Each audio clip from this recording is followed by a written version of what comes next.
It was the Von Erich's world, and everyone else was just jobbing to them. I'm John Renton with the Retro Review of World Class Championship Wrestling, Wrestling Star Wars 1981. This was the February Star Wars because they would later do a Christmas Star Wars, which obviously happened later in the year because otherwise the calendar would be thrown out of whack and the world would spin off its axis and tumble into the sun. But enough dire stuff.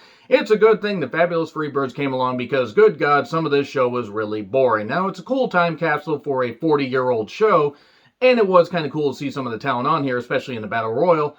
But good God, at 80 minutes, or about 81 minutes, it wasn't bad, but some of the show, you're like wondering, how the hell did people cheer for this? But man, the Texans, they sure, especially in Dallas, they sure loved the Von Erichs. They really did. The Von Erich boys and Fritz, they were over like gods.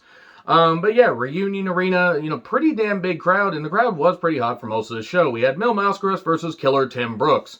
And man, Mascaras with his no-selling ass, and Killer Tim Brooks sure tried to get something out of this, but it really wasn't much of anything. By the way, in case you're wondering where the show is, it's available on the Hidden Gems section of the WWE Network until April 4th. So get it in now if you want to watch it, because who knows when it's going to be added to Peacock. So yeah, we got lots of mat work and then headlocks. Lots of headlocks. Headlocks for days.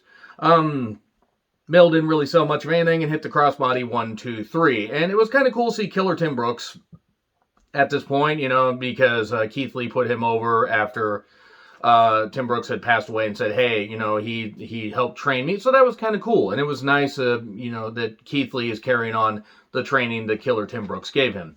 So we get Fritz Von Erich versus the Great Kabuki with Gary Hart. Anything goes match. No DQ, no time limit, all that and everything. And boy, Twilight Fritz versus a weird misty clown. It's basically what I wrote down for this. And Gary Hart had a fan try to run at him. A fan in a leisure suit. It was actually there was a fan in a leisure suit that looked like he was going to attack him. And not Leisure Suit Larry. But it was some guy that was just out of frame. And then the cops got him and everything. And this was not good. Because Fritz was pretty much at the end of his career. He would retire soon after this. And Kabuki was never known as a technician or anything good. He was a gimmick. I'm not saying that he was the worst in the world, but good God, watching this guy with the benefit of hindsight, how the hell was he ever over? Oh wait, Gary Hart was a magician getting people over. And then David Von Erich runs in the ring and helps his dad. Come on, Dad, I'm going to save you. And then he hits a drop kick and a backdrop, and then Fritz covers 1, 2, 3. Okay, cool. All right. At least Fritz got the victory, the Fritzery, if you will. That joke didn't work at all. It was kind of cool to get a pop for David Von Erich, though. Kerry Von Erich versus Harley Race, NWA title match. Harley can make anybody look good. And this is back when Kerry could literally have both feet on the ground. If you get it, you get it. And this is good stuff. Now, they would obviously do a dodgy finish because they couldn't switch the title, but they didn't want Kerry to lose. And there was some... I can't necessarily say it was like, the absolute, most classic match, but this was proof that Kerry could, shoulder the load and work with a veteran like Harley Race. And this was Harley just a few years removed from being in his prime. He was starting to slide down at this point, but he was still really good. He was still one of the toughest guys in wrestling, if not the toughest. And this was about 2.5 years before he would put over Flair in the Flair for the gold and then would slide not into obscurity, but just further down the card because he would slow down because of all the injuries and all the stuff that he did. Like, he would take bumps over the top rope. He got busted into the post and, got busted open. So he did do a lot to make Kerry look good here. He even took a tumble outside over the top rope, and the referee's like, no, we're not going to do that because they had the over the top rope disqualification rule. We get the claw and then go outside. We get a ref bump. Sleeper outside the ring, and Kerry hit a slam and a knee, and he couldn't get the pin because the referee was out of it. And then I believe David Manning came down as a referee. And we get a headbutt. And Harley basically, tries to then do the headbutt onto the table. That doesn't work. It didn't end as badly as the one that he did a few years later where he really suffered a bad injury. And I don't know why in the world he felt the need to do that, though. And the camera didn't quite catch it, but you could see that clearly he landed on a table because otherwise he would just hit the ground, which probably would have really hurt him, as tough as Harley was. And we get a double count out, and the referee was pretty much the most hated guy in the building at that point, until we had Kevin Von Erich and David Von Erich versus Ali Mustafa and Hercules Ayala.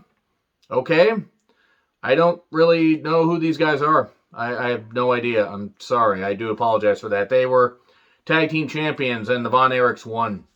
That's pretty much it. There really wasn't much to this. It was advertised as the main event, yet we got a match afterwards. So I guess it was kind of a way to give the Von Erichs the main event payoff, and then, give crumbs to the guys that were in the Battle Royal next. But anyway, family and fans celebrate. Everybody celebrates. One thing I do want to note about the Fritz match, the Kerry match, and the David Von Erich and Kevin introductions, fans were rushing the ring to get autographs from them. So that was kind of cool, and it showed how over the Von Erichs were.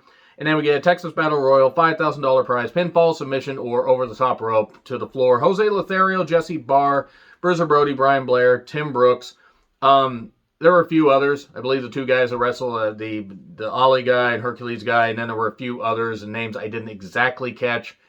And Brody won. That was pretty much it right there. There really isn't a lot to this show. I just want to try and review this stuff to kind of get, kind of just tell you guys how these shows went. It wasn't a bad show. And it certainly is nice to see how World Class Championship Wrestling rose up, from kind of, I don't want to say the dark days necessarily, but when it was obvious Fritz wasn't going to win the world title in like the mid to late 70s, things started to taper off a little bit. Then you had Houston wrestling with Paul Bosch, and you had San Antonio with Joe Blanchard, and you had the Guerreros promoting in El Paso, and you especially, Amarillo wasn't, I don't think Amarillo was still going because I think Dory Funk Sr. had passed away. But Dory Jr. and Terry Funk had continued his legacy. But the whole point is there were a lot of, there's a lot of Texas wrestling going on at this point, and it was nice to see how things would go when the Von Erichs were getting there, but then the Fabulous Freebirds came in and popped it. So anyway, yeah, look for more Hidden Gems sections content here, and hopefully maybe some of this stuff will find its way on YouTube until it finds its way to Peacock. But let me know your thoughts on World Class Championship Wrestling in the comments. Like, share, subscribe, Twitter handle in the description. I'm John Retlin. I'll see you soon.